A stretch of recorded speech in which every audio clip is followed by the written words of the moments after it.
This is my true story. I buried my son 20 years ago. I stood at his grave every Sunday for 2 decades. His phone number stayed in my contacts because deleting it felt like losing him twice. Last month, my phone rang at 2:47 a.m. His name lit up the screen. I answered. A voice said, "Dad, where am I?" It was him. My dead son was calling me, confused, scared, asking why nothing made sense. I couldn't breathe. I couldn't speak. Before I tell you what happened next, tell me where you're watching from and subscribe so this story reaches everyone. 20 years ago, I buried my son beneath an oak tree at Riverside Cemetery. His name was carved into gray stone. Michael James Porter. Born April 12, 1986. Died November 3, 2005. 19 years old. The funeral lasted 40 minutes. There were maybe 30 people there. His mother stood beside me but wouldn't look at the casket. She stared at the ground the entire time. Her sister had to hold her up. My son's friends came, young kids with red eyes who didn't know what to say. They shuffled their feet. They mumbled condolences. Within a year, most of them stopped calling. Within 2 years, none of them mentioned his name. That's how death works. People move on. They have to. But I couldn't. The accident happened on a Friday night. He was driving home from work. A truck ran a red light and hit him on the driver's side. The impact killed him instantly. That's what the police told me. No suffering, no pain, just gone. I got the call at 11:43 p.m. I remember the exact time because I was watching the news and I looked at the clock when the phone rang. An officer said there had been an accident. He said I needed to come to County General Hospital immediately. I knew. Parents always know. I drove there going 90 miles per hour. I didn't care if I crashed. When I arrived, they took me to a private room. That's when I knew for certain. They only use private rooms for bad news. They let me see him. His face was untouched. He looked asleep. Peaceful. I touched his hand, and it was still warm. I kept thinking he would wake up. I stood there for 2 hours waiting for his chest to move. It never did. His mother arrived and screamed. She screamed so loud security came. She collapsed. They had to sedate her. She couldn't go to the identification. She couldn't sign papers. I did everything alone. I picked the coffin. I chose the plot. I wrote the obituary. I selected the flowers. I did it all in a fog, moving through motions I didn't understand. The funeral was worse than the hospital. At the hospital, I could pretend. I could imagine mistakes. But at the funeral, they lowered him into the ground. I heard the machinery. I heard the coffin settle into the earth.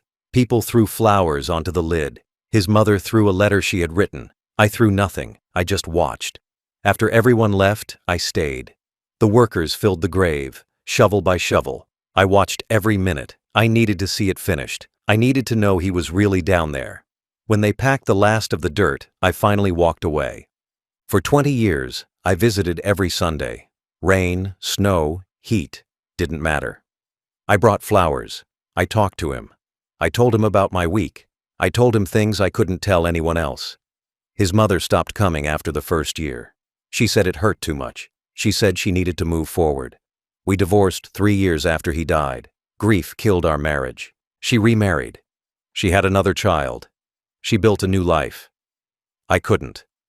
I kept his room exactly the way he left it. His clothes still hung in the closet. His books sat on the shelf. His phone number stayed in my contacts. I paid the bill every month even though the phone had been disconnected. $30 a month to keep his number alive in my phone.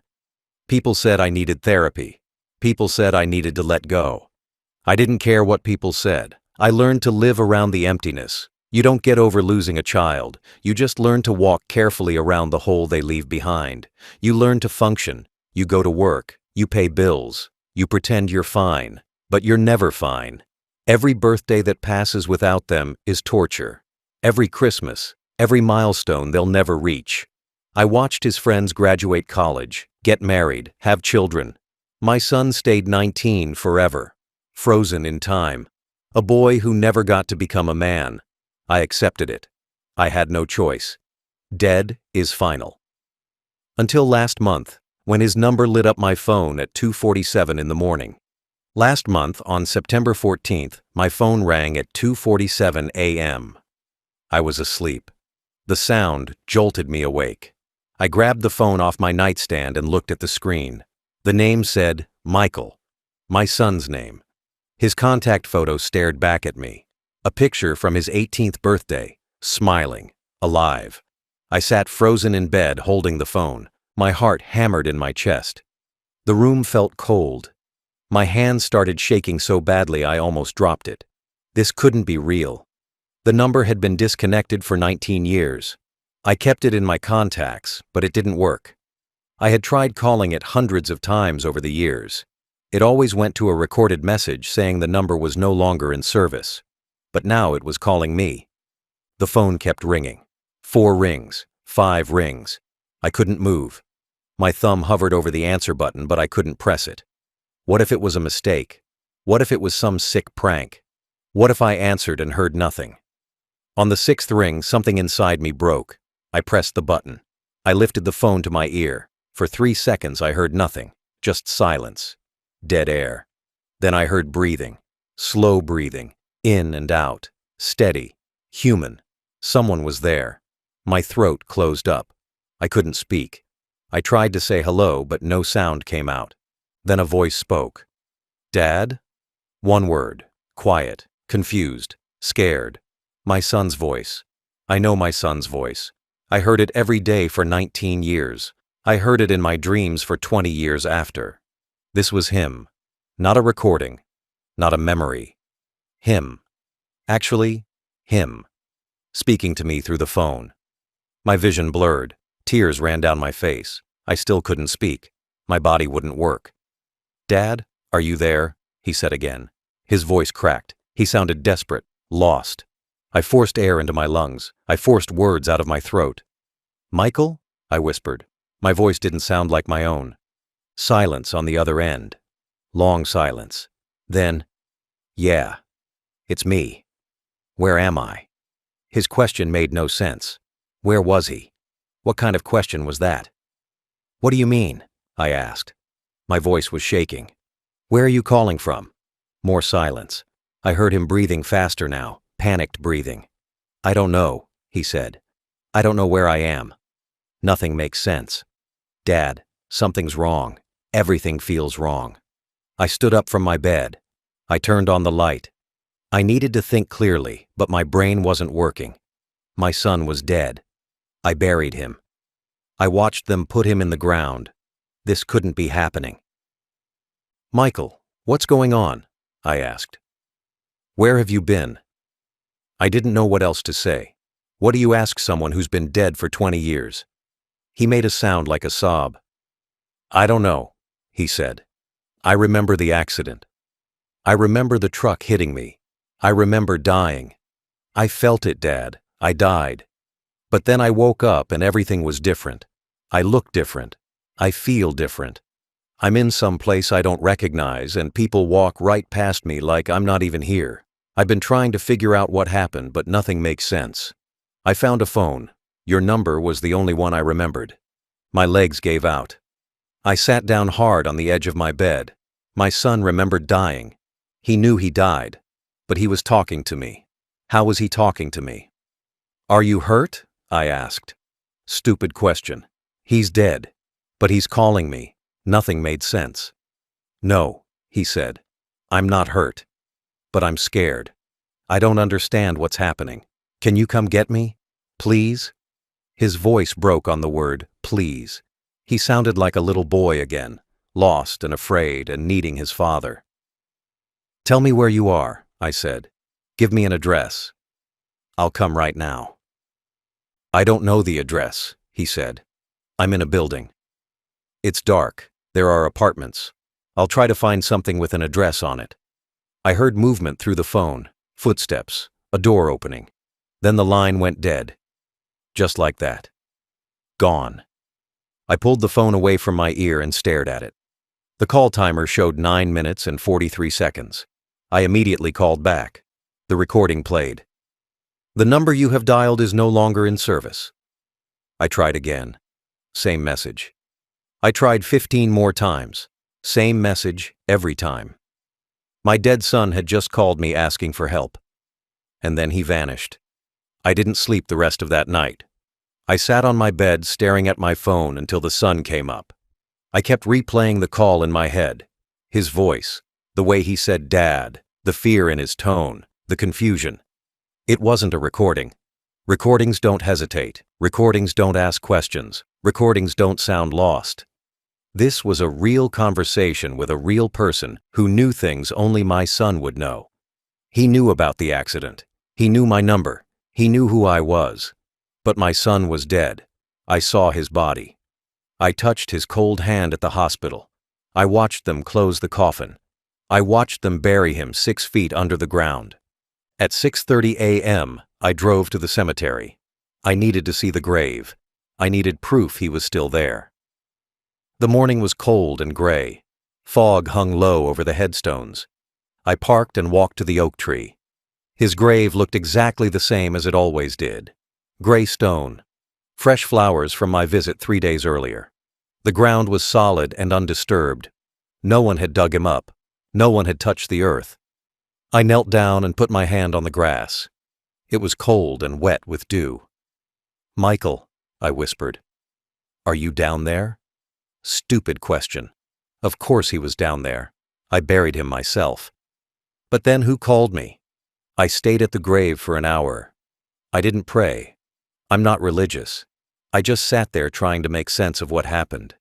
Maybe I dreamed it. Maybe grief had finally broken my mind after 20 years. Maybe I was going crazy. But when I checked my phone, the call was there in my history. Michael's name. 2:47 a.m. 9 minutes and 43 seconds. Not a dream. Not a hallucination. Real. I took a screenshot of the call log. I needed evidence. I needed proof that I wasn't losing my mind. Then I drove home and waited. I didn't know what else to do. 3 days passed. Nothing. No calls. No messages. I barely ate. I barely slept. I kept my phone in my hand every second. I was afraid to shower because I might miss a call. I was afraid to leave the house. My neighbor knocked on my door asking if I was okay. I didn't answer. I just sat in my living room staring at my phone, willing it to ring. On the 4th day, at 3:15 a.m., it rang again. His name. His picture. I answered before the first ring finished. "Michael?" I said immediately. "Dad?" His voice came through. He sounded worse than before. Tired. Desperate. "I found something. I found an address." My heart jumped. "Where?" I grabbed a pen and paper off my coffee table. "What's the address?" He read it slowly. 4247 Riverside Avenue, Apartment 8, Moorfield, West Virginia. I wrote it down. My hand was shaking so hard I could barely read my own writing. "That's 2 states away," I said. "What are you doing there?" He made a sound between a laugh and a sob. "I don't know," he said. "I don't know how I got here. I don't know why I'm here. But Dad, something's really wrong. I went outside today and people looked right through me. A woman walked into me, actually into me. Like I wasn't solid. I think I'm dead. I think I'm a ghost or something." "You're not a ghost," I said. I didn't know if that was true, but I said it anyway. "You're talking to me. Ghosts can't use phones." He laughed, but it sounded broken. "Then what am I?" he asked. "I look in mirrors, and I see someone older. I see a face that's almost mine, but not quite. I'm so confused. I'm so tired. Can you please come get me? I don't want to be here anymore." My throat tightened. "I'm coming," I said. "Stay where you are. I'm leaving right now. I'll be there in 8 hours. Can you wait 8 hours?" Silence. Then, "I'll try." "Dad, I'm scared." Those 3 words destroyed me. "I know," I said. "I'm scared too. But I'm coming. I promise." The line went dead again. I didn't even try calling back. I knew it wouldn't work. Instead, I stood up and started packing. I threw clothes in a bag. I grabbed my wallet and keys. I didn't tell anyone where I was going. I didn't call work. I just got in my car and started driving toward West Virginia. My son was alive somewhere. Impossible. Insane. But he called me twice. He gave me an address. I had to find out what was happening. Even if it destroyed me. Even if I was chasing a ghost. I had to know. Before I left, I did something I knew would sound insane. I called the phone company. It was 4 a.m., but their customer service line was 24 hours. A woman answered with a tired voice. I gave her my account information. Then I asked her to pull records for my son's old number. She asked why. I told her I'd been receiving calls from it. She put me on hold. 5 minutes passed. 10 minutes. When she came back, her voice had changed. Confused. Sir, according to our system, that number has been inactive for 19 years. It was disconnected in March 2006. There's no activity on it at all. No calls in or out. No data usage. Nothing. That's impossible, I said. I received 2 calls from that number in the past 4 days. Check again. She put me on hold again. This time, 15 minutes passed. A different voice came on. A supervisor. Male. Professional. Mr. Porter, I've reviewed the account personally. The number you're asking about has been deactivated for nearly 2 decades. Our system shows no recent activity whatsoever. Is it possible you received calls from a different number that displayed incorrectly? I felt anger rising in my chest. I know my son's number, I said. I've had it saved for 20 years. I'm looking at my call log right now. 2 calls, both from his number, both lasting several minutes. The supervisor's tone became careful, gentle, the way people talk to someone they think is unstable. Sir, sometimes grief can cause us to see things that aren't there. Perhaps you should speak with someone, a counselor or therapist. We have resources we can recommend. I hung up on him. I didn't need a therapist. I needed answers. I took more screenshots of my call log. I recorded a video of my phone showing the calls with the date and timestamps. I needed evidence. I needed proof that I wasn't crazy. Then I got in my car and started the 8-hour drive to West Virginia. I drove straight through, no stops except for gas. I bought coffee at a truck stop and kept driving. My mind raced the entire time. What would I find at that address? Would Michael be there? Would it be abandoned? Would there be nothing at all? Part of me expected to arrive and find an empty lot, but I had to go. I had to see. The address was burned into my brain. 4247 Riverside Avenue, Apartment 8, Moorfield, West Virginia. I punched it into my GPS, 8 hours and 12 minutes. I did it in 7.5. I arrived at 11:47 a.m. The address led me to an old apartment building on the east side of town. 4 stories. Red brick. Built maybe in the 1970s. But something was wrong immediately. The windows on the first floor were boarded up. The front door had a chain and padlock on it. A faded orange sign hung on the fence. Condemned. No trespassing. Scheduled for demolition. My stomach dropped. This building was abandoned. Empty. How could Michael be here? I parked across the street and stared at it for 10 minutes. This had to be wrong. Maybe I wrote down the address incorrectly. But when I checked my notes, it was right. 4247 Riverside Avenue. This was it. I got out of my car and walked closer. The fence around the property was chain link with holes cut in multiple places. Easy to get through. I looked around. The street was quiet. No one watching. I slipped through a hole in the fence and approached the building. The front door was locked with the chain, but around the side, I found a door with a broken lock. I pushed it open. It creaked loud enough to make me freeze. I waited. No sound from inside. I stepped through into darkness. The smell hit me immediately. Mold, rot, stale air. I turned on my phone's flashlight and looked around. I was in a hallway. Peeling wallpaper, stained carpet, graffiti on the walls. Apartment doors hung open on both sides. I walked slowly down the hall, checking the numbers. Apartment 1, Apartment 2, all of them empty. Trash on the floors, broken furniture, evidence of squatters and drug users.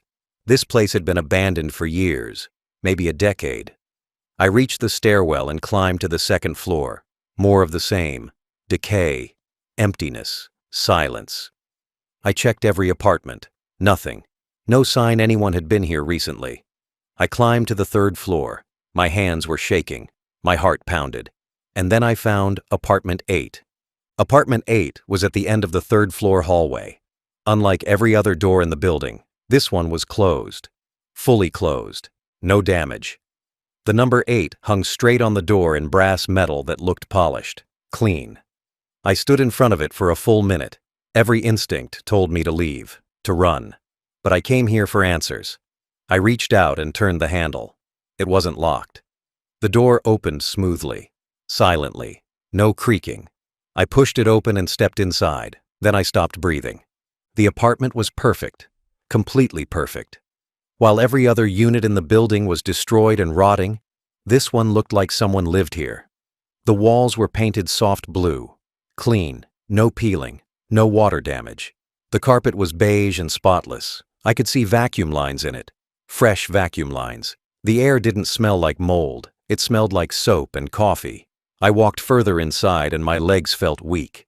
The living room had furniture, a brown couch, a coffee table, a television on a stand. Everything neat and arranged, like a normal apartment, like someone's home. On the walls were photographs. I walked closer and my vision blurred. They were photos of my family. Me and my wife and Michael. Pictures from when he was a child. His first day of kindergarten. His 10th birthday party. Christmas morning when he was 12. A photo from his high school graduation. I had copies of these exact photos at my house. How were they here? Who put them here? I touched the frame with shaking fingers. The glass was clean. No dust. These had been hung recently. I moved to the next wall. More photos. But these were different. These showed Michael older, in his 20s, in his 30s. Photos that never existed. Photos that couldn't exist because he died at 19. In one photo, he stood in front of a college building wearing a graduation gown. In another, he sat at a restaurant with friends I didn't recognize. Another showed him standing in front of this exact apartment building, smiling, alive, looking maybe 35 years old. I pulled out my phone and took pictures of everything. My hands shook so badly the photos came out blurry. I had to steady myself against the wall. This wasn't possible. None of this was possible. I walked into the kitchen. Clean dishes in the drying rack. A coffee mug on the counter with brown liquid still in the bottom.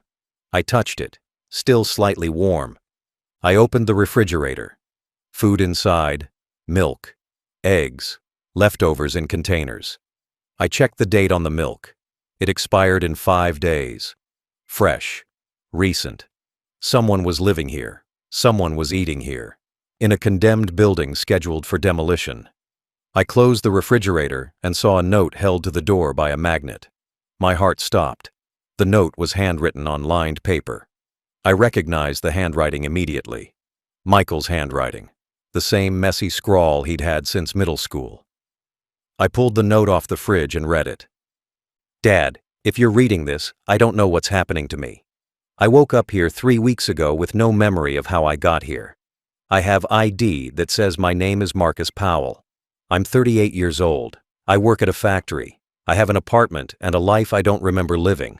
But it's not my life. I remember being Michael. I remember you. I remember Mom. I remember dying in that accident. I felt the impact. I felt everything stop. Then I woke up here as someone else. 20 years passed, but I don't remember any of it. The people here know me as Marcus. They've known me for years. But I'm not Marcus. I'm Michael, your son. I think I'm supposed to be dead. I think something went wrong. I don't belong here. Please help me figure out what happened. I read the note 3 times.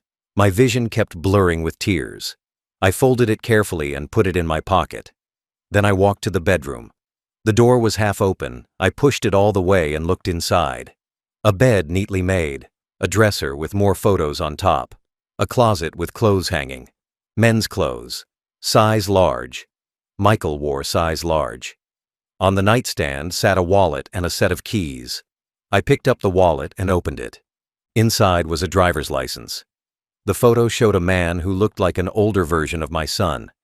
Same eyes, same nose, Same slight scar on his chin from when he fell off his bike at age 7. But the name on the license said Marcus James Powell. Date of birth, April 12, 1986. The same birthday as Michael.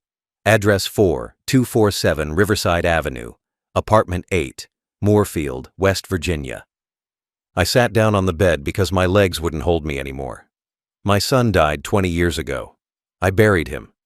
But according to this license, he'd been living here under a different name, living a life he didn't remember. How was that possible? I pulled out my phone to call the police.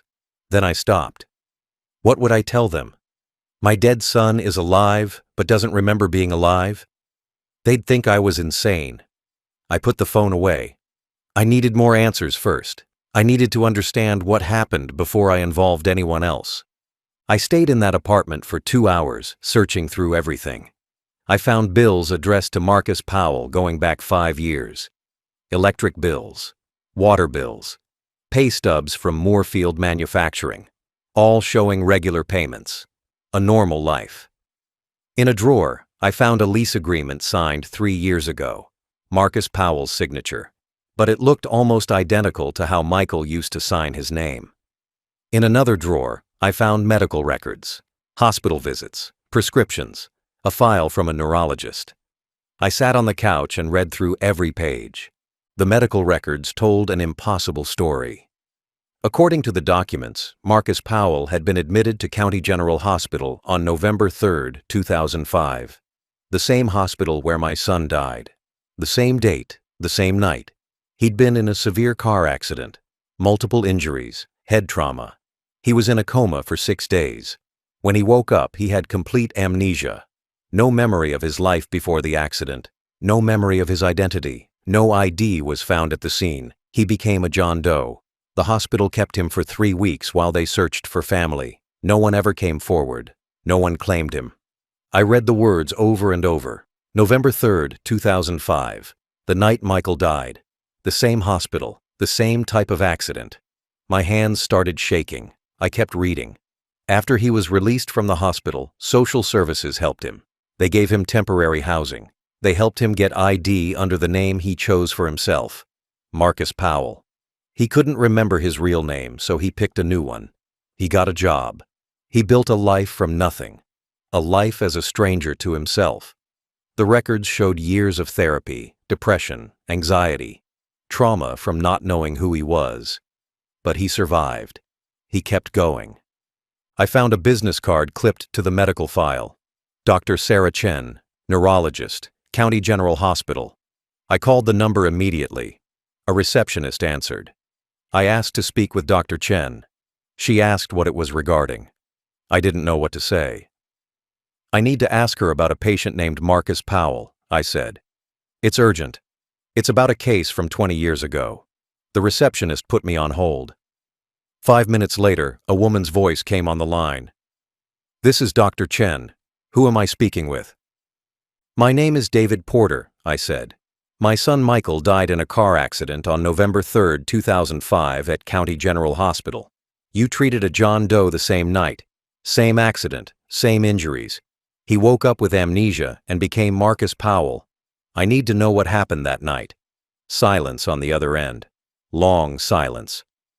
Mr. Porter, she finally said. Her voice was careful, uncertain. I remember that case. It was unusual. We had 2 young men brought in from the same intersection within an hour of each other. Both were in critical condition. Both had severe head trauma. One didn't make it. The other survived but lost all memory of his identity. Was there any chance they could have been confused? I asked. My voice was shaking. Could their charts have been mixed up? Could there have been a mistake about which one died? Another long silence. Mr. Porter, are you suggesting that we misidentified your son's body? Her tone had shifted. Defensive now. I'm suggesting something went wrong that night, I said. I'm suggesting the boy who survived might actually be my son. I heard papers rustling on her end. That would be impossible, she said. We use fingerprints. Dental records when available. We don't make those kinds of mistakes. But you didn't have fingerprints for the John Doe, did you? I said. He had no ID, no wallet, nothing. You never knew who he really was. More silence. Mr. Porter, I understand you're grieving, but what you're suggesting is simply not possible. Your son was identified by you personally at the hospital. You saw him. You confirmed his identity. She was right. I had identified Michael's body. I saw his face. But what if I'd been wrong? What if in my shock and grief I'd made a mistake? What if the boy in that bed wasn't Michael? Can you pull the records from that night? I asked. Please. I need to see everything. Admission times, treatment notes, everything about both patients. Dr. Chen sighed. Mr. Porter, those records are 20 years old. I'd need permission to release them. I'd need proper authorization. This isn't something I can just hand over. My frustration boiled over. My son called me, I said. Twice. From a disconnected phone number. He gave me an address. I'm sitting in his apartment right now looking at his medical files. Something happened that night. Something no one understood. Please help me figure out what it was. The line went quiet for so long I thought she'd hung up. Then she spoke again, her voice softer now. Give me until tomorrow, she said. I'll pull everything I can find. But Mr. Porter, I need you to prepare yourself for the possibility that you won't like what you find. Sometimes grief makes us see things that aren't there. I thanked her and ended the call. Then I sat in the silent apartment surrounded by evidence of an impossible life. My dead son had lived here, under a different name, with no memory of being my son. And somehow, 3 weeks ago, he started to remember. I spent the night in that apartment. I couldn't leave. I sat on the couch waiting for Michael to walk through the door, waiting for the phone to ring. Neither happened. At some point, I fell asleep. When I woke up, sunlight streamed through the windows. It was 9:23 a.m. My phone had 6 missed calls, all from Dr. Chen. I called her back immediately. She answered on the first ring. Mr. Porter, I found something, she said. Her voice sounded different, shaken. Can you come to the hospital? I need to show you in person. I drove to County General Hospital, the same place I'd gone 20 years ago when they told me Michael was dead. The same building, the same parking lot. Walking through those doors felt like stepping back in time. Dr. Chen met me in the lobby. She was in her 50s with gray hair pulled back tight. She looked tired, like she hadn't slept either. Follow me, she said. She didn't make small talk. She led me to a small office on the 3rd floor and closed the door behind us. On her desk were several thick folders and a laptop computer. I spent all night going through archives, she said. She sat down and gestured for me to sit across from her. What I found doesn't make sense, but you need to see it. She opened the first folder and spread papers across the desk. On November 3, 2005, 2 patients were admitted to this hospital from car accidents at the same intersection. Patient A arrived at 11:52 p.m. Critical condition, massive head trauma, multiple internal injuries. He was pronounced dead at 12:17 a.m. on November 4th. You identified this patient as your son, Michael Porter. She slid a document toward me. A death certificate. Michael James Porter. I'd seen this before. I had a copy at home in a box I couldn't bring myself to open. Patient B arrived at 11:58 p.m., Dr. Chen continued. 6 minutes after patient A. Also critical condition. Also severe head trauma. But he was stable enough for surgery. We operated for 7 hours. He survived but fell into a coma. When he woke up 6 days later, he had complete retrograde amnesia. No memory of anything before the accident. No ID was found. He became our John Doe. She opened another folder. Medical charts. Photos. This is Marcus Powell, the John Doe who survived. She turned her laptop toward me and opened a file. Side-by-side photos appeared on the screen. On the left was a hospital photo from November 2005. A young man in a hospital bed, bandaged, bruised, unconscious. On the right was a driver's license photo, Marcus Powell, taken years later, the same man older. I stared at both images. My breath caught in my throat. That's my son, I whispered. The face on the left looked like Michael. The eyes, the shape of his jaw. Features I'd know anywhere. That's him. That's Michael. Dr. Chen leaned forward. Mr. Porter, here's what doesn't make sense. I pulled the original intake records from that night. Both patients came from the same accident scene. Both were driving vehicles involved in the same collision. But according to the police report, there was only one car accident that night at that intersection. A truck ran a red light and hit a sedan. One driver in the sedan. One driver in the truck. 2 people total. But we treated 2 patients with nearly identical injuries from the same location at almost the same time. I couldn't process what she was saying. How is that possible? I asked. She shook her head. It's not possible. Unless someone made an error in the reports. Unless there were actually 2 separate accidents minutes apart that got recorded as one. Or unless. She trailed off. Unless what? I demanded. She looked uncomfortable. Unless the patients were somehow confused during intake. It was a chaotic night. Multiple trauma cases. Overwhelmed staff. If 2 young men with similar injuries arrived minutes apart, if their charts weren't properly labeled immediately, if someone made assumptions about which patient was which. You're saying you might have declared the wrong person dead, I said flatly. The words felt like knives coming out of my mouth. Dr. Chen's face went pale. I'm saying there may have been confusion about patient identification during a critical moment. I'm saying mistakes, while rare, can happen. I'm saying the man who survived as John Doe has the same blood type as your son, the same approximate age, similar physical characteristics, and according to intake photos, similar facial features despite the trauma. She pulled out another document. This is the original police report from that night. It lists only one victim in the sedan, Michael James Porter, age 19, but it also notes that identification was found at the scene in the vehicle. I identified his body, I said. My voice sounded hollow. I saw him. I touched his hand. Dr. Chen nodded slowly. You identified a body that had severe facial trauma, in a moment of extreme emotional distress, in the middle of the night, after being told your son was dead. Mr. Porter, the human brain under that kind of stress doesn't always see clearly, and we don't always question what we're told when it confirms our worst fears. I stood up. The room felt too small, too hot. So you're telling me I buried the wrong person? That I've been visiting the wrong grave for 20 years? That my son has been alive this entire time and I didn't know? Dr. Chen stood too. I'm telling you there are irregularities in the records that warrant investigation. I'm telling you that Marcus Powell may need to be DNA tested. I'm telling you that what happened that night may not be as clear as everyone thought. She handed me a piece of paper with an address written on it. This is where Marcus Powell works. Moorfield Manufacturing, 3rd shift. He should be there tonight starting at 11 p.m. But Mr. Porter, you need to be prepared. If this man is your son, he doesn't remember being your son. He's lived an entire adult life as someone else. Approaching him could be traumatic for both of you. I took the paper. My hands were numb.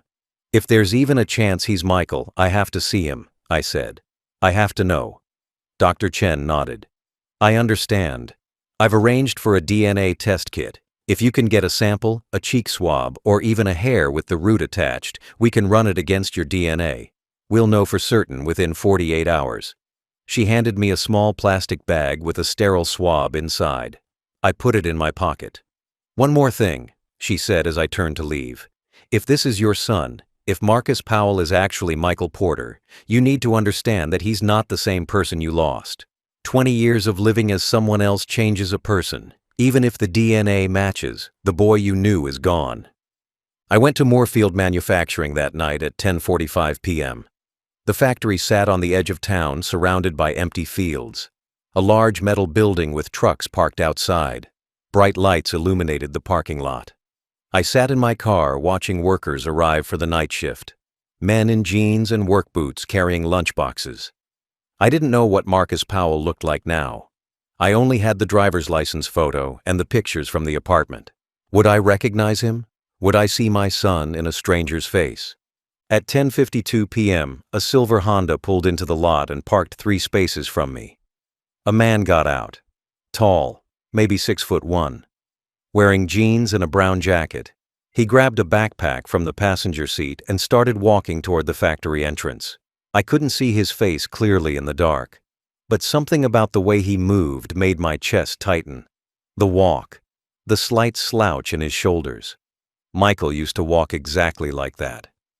I got out of my car and followed him at a distance. He reached the entrance and stepped under the bright lights above the door. I stopped walking. My legs wouldn't move. I could see him clearly now. His face. It was older. Lines around the eyes. Heavier jaw. But it was Michael's face. 20 years older. Exactly how he would look if he'd lived. The same nose. The same shape of his mouth. Even the way he ran his hand through his hair before opening the door. Michael did that exact gesture 1,000 times. I watched him disappear inside the building. Then I stood in the parking lot crying. Not quiet tears. Loud sobbing that I couldn't control. My son was alive. He was 38 years old and alive and working the night shift at a factory. I waited in my car for 3 hours trying to decide what to do. I couldn't just walk up to him. What would I say? Hi, I'm your father. You died 20 years ago, but you're actually alive. You just don't remember.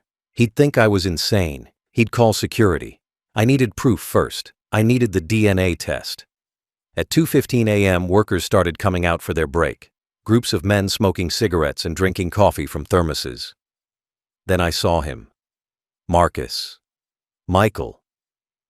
He came out alone and walked to the far edge of the parking lot away from the others. He leaned against the fence and stared up at the sky. I got out of my car and walked toward him. My heart hammered so hard I thought I might pass out. Each step felt impossible. When I was 20 feet away, he noticed me. He turned and looked at me directly. Our eyes met. For 3 seconds, we just stared at each other. I saw confusion cross his face. Then something else. Recognition, maybe. Or familiarity he couldn't explain. "Can I help you?" he asked. His voice. Michael's voice, but deeper. Rougher from years of living. I opened my mouth, but no words came out. "Are you okay?" he asked. He took a step toward me, concern on his face. "You look like you've seen a ghost." The irony of those words nearly broke me. "I'm sorry," I managed to say. You look like someone I used to know." He studied my face more carefully now. His expression changed. Uncertain. Troubled. "That's weird," he said slowly. "You look familiar too. Have we met before?" I shook my head. "I don't think so. I'm not from around here." But I moved closer. Close enough to see the scar on his chin. The small scar from the bike accident when he was 7. It was there, faded but visible. "What's your name?" I asked. "Marcus," he said. Then he hesitated. "Marcus Powell. You?" I almost said David. Almost told him the truth. But I stopped myself. "John," I lied. "John Williams." He nodded but kept staring at me, like he was trying to solve a puzzle. "This is going to sound crazy," he said. "But I feel like I know you. Like I've seen you before. Maybe in a dream or something." My throat closed up. "Maybe," I whispered. He laughed nervously. "Sorry. I know that sounds insane. I've had weird dreams lately. Really vivid ones. About a life I don't remember living." "What kind of dreams?" I asked. He looked uncomfortable. "It's stupid. Just stress, probably. My therapist says it's my brain trying to fill in the gaps from my amnesia. I was in an accident a long time ago. Lost all my memories from before. Sometimes my mind makes up stories to explain the missing pieces." He rubbed his face tiredly. "Lately, the dreams have been intense. I see people I don't recognize but feel like family. I see places I've never been but feel like home. And there's this one man who keeps appearing. Older guy. Always sad. Always watching me. I think it's supposed to be my father, but I don't remember having a father." I couldn't breathe. He was dreaming about me. "What does he look like?" I asked. In the dreams. The father. Marcus looked at me for a long moment. His eyes narrowed slightly. Like you, he said quietly. He looks exactly like you. The air between us felt electric, heavy. He took another step closer. Who are you really? He asked. Why do I feel like I know you? I wanted to tell him everything. I wanted to grab him and never let go. But I forced myself to stay calm. I lost someone a long time ago, I said. Someone who looked like you. I thought I saw him in your face. I'm sorry for bothering you. I turned to walk away. I had to leave before I broke down completely. Wait, Marcus called out. I stopped. What was his name? The person you lost. I looked back at him, at his face, my son's face. Michael, I said. His name was Michael. Marcus went very still. His expression changed. Shock, fear, something else I couldn't identify. That's impossible, he whispered. How did you know that name? My heart stopped. What do you mean? I asked. He looked shaken now, pale. I've been having these dreams. In them, people call me Michael, not Marcus. Michael. I always wake up confused because that's not my name, but everyone in the dreams uses that name like it belongs to me. He pulled out his phone with trembling hands. 3 weeks ago, I woke up and found this in my notes app. I don't remember writing it, but it's my handwriting. He turned the phone toward me. On the screen were 3 words written over and over. I am Michael. I am Michael. I am Michael. Written dozens of times, filling the entire screen. I thought I was losing my mind, Marcus said. His voice cracked. I thought the amnesia was making me crazy, but you just said that name. A stranger just said the name from my dreams. How is that possible? I pulled the DNA test kit from my pocket. My hands shook so badly I almost dropped it. I need to ask you something, I said. And I need you to trust me, even though you don't know me. Will you let me take a DNA sample? Just a cheek swab. It won't hurt. It'll take 10 seconds. Marcus stared at the kit, then at me. Why? He asked. What's going on? I looked into his eyes, Michael's eyes. Because I think you're my son, I said. I think you're Michael. And I think you've been alive this whole time. Marcus didn't move for a long time. He just stared at me with an expression I couldn't read. Fear, confusion, something that looked almost like hope. Your son is dead, he finally said. His voice was flat, careful. You said you lost him. That means he's gone. I nodded. Tears ran down my face and I didn't wipe them away. I buried him 20 years ago, I said. I watched them put him in the ground. I visited his grave every week for 2 decades. But 3 weeks ago, he called me. Twice. From a phone number that's been disconnected for 19 years. He told me he didn't understand what was happening. He gave me an address.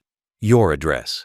And when I got there, I found an apartment full of photos of my family, photos of you, and a note in my son's handwriting saying he didn't know who he was anymore. Marcus took a step backward. His face had gone white. That's not possible, he said, but his voice shook. That's insane. I held up the DNA kit. Then prove me wrong, I said. Take the test. If I'm crazy, it'll come back negative and you'll never see me again. But if I'm right, if you're Michael, don't you want to know? Don't you want to finally understand who you are? His hand went to his mouth. He pressed his knuckles against his lips like he was trying to hold back words. Or screams. I died, he whispered. In my dreams, I remember dying. I remember the accident, the impact, everything going dark. I remember feeling my life end. So do I said. I remember getting the call that you were dead. I remember identifying your body at the hospital. I remember every second of your funeral. But what if we were both wrong? What if something happened that night that no one understood? Marcus closed his eyes. When he opened them, they were wet. If you're telling the truth, he said slowly. If I'm really your son, that means I lost 20 years. 20 years of life I should have had with you, with my real family. 20 years living as the wrong person. His voice broke. How do I come back from that? We figure it out together, I said. I stepped closer and held out the kit again. Please, let me take the sample. Let's find out the truth. He looked at the kit for a long moment. Then he nodded. Okay, he whispered.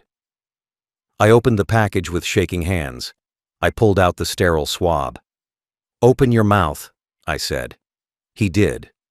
I gently swabbed the inside of his cheek for 10 seconds like the instructions said. Then I sealed it in the plastic tube and put it in my pocket. How long until we know? He asked. 48 hours, I said. A doctor at County General Hospital is running the test. She'll compare your DNA to mine. Marcus wrapped his arms around himself. What do I do until then? He asked. How do I go to work and act normal when my entire reality might be a lie? I didn't have an answer. Can I call you? I asked. Can I give you my number so we can talk? He nodded and pulled out his phone. I gave him my number and he saved it. What do I call you? He asked. The question destroyed me. Whatever feels right, I said. John, or David, or nothing at all until we know for sure. He saved the contact as John. Then he looked at me with an expression of pure pain. I need to tell you something, he said. And I need you to understand I'm not saying it to hurt you. What is it? I asked. He took a shaky breath. If the test comes back positive, if I really am your son, I don't remember being him. I don't remember you. I've lived as Marcus Powell for 20 years. That's the only life I know. Even if the DNA says I'm Michael Porter, I don't know if I can become him again. I don't know if that person even exists anymore. The words felt like a punch to the chest. But he was right. Even if he was Michael, he wasn't the Michael I lost. That 19-year-old boy was gone forever. I understand, I said. My voice barely worked. I just need to know the truth. Whatever happens after, we'll deal with it. He nodded. Then he did something I didn't expect. He reached out and touched my shoulder. Just for a second. I'm sorry, he said. For what you've been through. For what you lost. Whether I'm him or not, I'm sorry. Then he turned and walked back toward the factory. I watched him go. I stood in that parking lot until the sun came up. 2 days later, Dr. Chen called me. I was back in that apartment. I'd been staying there waiting for the results. When my phone rang, I couldn't answer it for 3 rings. I was too terrified of what she might say. Mr. Porter, Dr. Chen said when I finally answered. Her voice was strange, tight. The results came back. I need you to sit down. I sat on the couch, the same couch where I'd found the note. Tell me, I said. She was quiet for a moment. It's a match, she said. Marcus Powell is your biological son. Michael is alive. I don't remember what I said to Dr. Chen after that. I think I thanked her. I think I asked her to send me the official results. Then I ended the call and sat in silence for an hour. My son was alive. The test proved it. Michael James Porter did not die on November 3, 2005. Someone else did. A stranger was buried in his grave. My son had been living 2 states away under a different name for 20 years. And I had missed everything. His 20s, his 30s, 2 decades of his life gone. I would never get them back. He would never get them back. I called Marcus. He answered on the first ring. It's positive, I said. My voice was hollow, empty. The DNA test. You're Michael. You're my son. Silence on the other end. Long, terrible silence. Then I heard him crying. Not quiet tears, deep broken sobs. I don't know what to do, he said between breaths. I don't know how to be him. I don't remember him. I cried too. We stayed on the phone crying together for 10 minutes, neither of us speaking, just breathing and crying and trying to process something that couldn't be processed. Can I see you? I finally asked. Can we meet somewhere and talk? He was quiet for a moment. Yeah, he said. Yeah. I need to see you. I need to try to understand this. We met at a diner 2 hours later. I got there first and sat in a booth by the window. When he walked in, I stood up without thinking. He saw me and stopped. We stared at each other across the restaurant. Then he walked over slowly and sat down across from me. Up close in the daylight, I could see Michael so clearly in his face. But I could also see the stranger he'd become. The lines, the weathering, the life lived without me. I don't know where to start, he said. His voice was raw from crying. I've spent my entire adult life not knowing who I was. And now I know. But it doesn't feel real. It feels like something that happened to someone else. I nodded. I buried you, I said. I mourned you. I visited your grave every week. I kept your room exactly how you left it, and you were alive the whole time. He put his face in his hands. I'm so sorry, he said. I know that doesn't mean anything. I know sorry doesn't fix 20 years. But I'm sorry you had to go through that. It's not your fault, I said. None of this is your fault. Something went wrong that night. The hospital mixed things up. You woke up not knowing who you were and they never figured it out. No one is to blame. But even as I said it, I felt anger. At the hospital, at the police, at whoever made the mistake that stole 20 years from both of us. What do we do now? Marcus asked. How do we move forward from this? I didn't have an answer. I don't know, I said honestly. You're my son. The DNA proves it, but you're also Marcus Powell.